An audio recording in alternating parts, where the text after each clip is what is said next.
Di tengah terus bertambahnya pasien COVID-19, mutasi dari virus SARS-CoV-2 juga terus terjadi. Masih bersama dengan Ketua Satgas Penanggulangan COVID-19, Pengurus Besar Ikatan Dokter Indonesia, Profesor Zubairi Zurban. Prof, kita masih melanjutkan dulu sebelum kita bahas soal mutasi. Apakah dengan adanya lonjakan kasus, tenaga kesehatan, dokter maupun perawat, ada klaster-klaster yang timbul akibat lonjakan ini, Prof? Iya, saya kira yang banyak diberitakan misalnya di Kudus ada banyak banget. Kemudian karena banyak yang terinfeksi kan tentu nggak bisa kerja. Terus kalau nggak bisa kerja, siapa yang menangani pasien yang begitu menumpuk di Kudus dan sekitarnya? Dan banyak sekali sekarang zona merah di Jawa Tengah, dari 3 zona merah naik ke 8, naik ke 11. Nah, ya tentu diperlukan bantuan. Nah, ternyata kemudian didatangkanlah bantuan baik perawat maupun dokter maupun tenaga laboratorium dari Dinas Kesehatan Jawa Tengah, kemudian dokter spesialis paru, spesialis penyakit dalam dari Jakarta, kemudian ya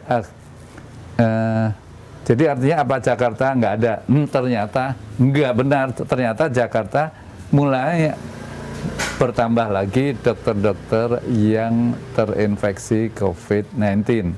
Saya baru saja mendapatkan kabar beberapa kolega saya terinfeksi sehingga semua anggota timnya sekarang diperiksa. Jadi banyak banget dokter yang menunggu hasil pemeriksaan swab tenggorok PCR untuk semoga saja yang lainnya negatif. Datanya, namun di Jakarta sudah mulai banyak. Data dari ID, Prof, ada berapa?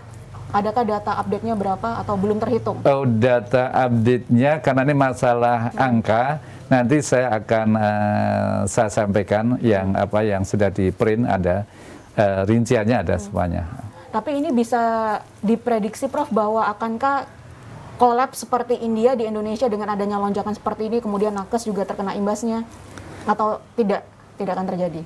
Apakah kita bisa kolaps? Tolong diingat pada akhir tahun lalu dan awal tahun ini kita pernah mengalami 14.000 lebih kasus setiap hari, kasus baru. Sekarang ini udah di atas 10.000, udah 12 ribuan, namun belum mencapai angka itu. Itu waktu itu bisa dikatakan kalang kabut gitu, amat sangat sulit untuk agar kita bisa bekerja baik karena makin banyak pasien yang dirawat, makin penuh di ruang rawat inap rujukan COVID, artinya dokter perawatnya harus bekerja lebih keras. Sudah bekerja lebih keras, ada juga beberapa yang sakit. Jadi tim dokter tenaga kesehatannya makin berkurang, artinya harus bertambah jam kerja. Kalau bertambah jam kerja, apalagi lebih dari 40 jam seminggu, itu risiko tertular makin besar. Apalagi diminta bantuan dari beberapa daerah, kita harus kirim untuk daerah yang amat sangat membutuhkan sekali. Jadi memang bisa terjadi, karena itu pesan banget, wanti-wanti banget bahwa ini masalah yang amat sangat serius, bisa dikatakan darurat. Jadi tata laksana nggak bisa business as usual, kita harus berkali lipat upaya-upaya yang kita kerjakan sekarang supaya bisa mengantisipasi masalah sekarang ini, dan ke depan ya seperti dikhawatirkan tadi, jangan sampai kita ambruk, bisa sampai kita kewalahan, apalagi di rumah sakit, itu berbahaya banget. Ya, Prof, kita beralih ke masalah mutasi. Ini ada yang istilah baru lagi, Delta. Masyarakat semakin bingung, ini banyak sekali namanya. Apa kemudian yang harus masyarakat ketahui soal mutasi virus dan sifat-sifatnya, karakteristiknya, Prof? Iya, jadi klasifikasinya memang macam-macam virus ini. Dulu kan kita taunya ada virus DNA, ada virus RNA. Kalau HIV itu RNA, hepatitis C RNA, kalau hepatitis B virus DNA. Kemudian ada lagi misalnya di zaman AIDS itu satu virus, yang satu menamakan diri lymphadenopathy virus. Di pusat penelitian yang lain dikasih nama HTLV3, HTLV3. Nah, ini kan kemudian timbul, sehingga akhirnya disepakati ada klasifikasi baru. Nah, di virus SARS-CoV-2 juga ada demikian. Jadi kemudian ada kasih nama masing-masing, ada virus Inggris, ada virus Brazil, ada virus India, ada virus California, ada virus Afrika Selatan, kemudian pakai ada B1617, B apa lagi gitu ya. Akhirnya WHO bilang, kita ganti aja deh sekarang klasifikasinya alfa, beta, delta dan seterusnya. Jadi alfa itu untuk yang virus Inggris. Jadi istilah yang delta ini adalah menurut penamaan baru, klasifikasi baru dari virus India.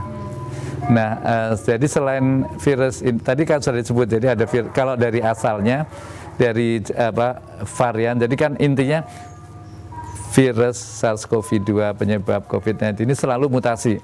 Dia juga ingin hidup sama seperti manusia, ingin terus hidup, bertahan, jangan sampai punah. Nah itu mereka melakukan mutasi. Mutasi terus-menerus banyak banget. Tetapi mutasi-mutasi yang banyak ini tidak bermakna, jadi kita tidak begitu perhatian. Namun begitu ada mutasi dan ternyata cepat menular, mutasi ternyata makin banyak yang gawat, yang meninggal. Nah ini namanya menjadi concern kita, jadi VOC, variant of concern kita. Jadi, nah yang ini adalah yang didampakkan tadi, yang alfa, beta, delta dan yang lain. Karakteristiknya, Prof, apakah lebih berbahaya ketimbang yang lain, yang delta ini, Prof? Berbahaya, iya. Jadi yang delta ternyata berbahaya. Orang yang terkena varian delta ternyata risiko untuk masuk rumah sakit jauh lebih besar daripada kalau kena varian yang lain. Gejalanya, Prof, adakah yang berubah dari setiap mutasi ini? Gejala-gejala yang dialami oleh mereka yang terinfeksi itu berubah-ubah? Iya, gejalanya sih hampir sama, walaupun ada beberapa catatan. Jadi misalnya gejala delta ini yang mulai kehilangan panca inderanya mulai berkurang persentasenya. Jadi dulu kan paling sering, sekarang nggak terlalu sering kehilangan rasa di lidah maupun di penciuman. Yang agak naik adalah sakit kepala. Ya. Prof, apakah dengan tes misalnya antigen atau PCR masih cukup untuk mendeteksi ada virus di dalam tubuh kita untuk mutasi yang terus berkembang ini, Prof? Oh, cukup. Jadi alhamdulillah sampai sekarang PCR khususnya itu bisa mendeteksi varian-varian ini. Jadi tidak usah khawatir, untuk tesnya sih enggak masalah.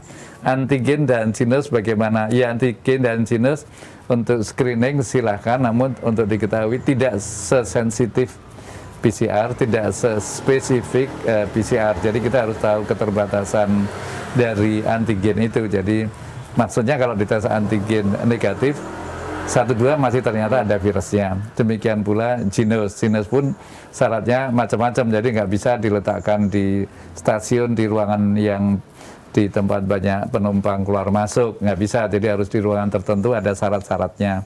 Jadi asal kita kerja dengan baik dan benar, semuanya itu diperlukan.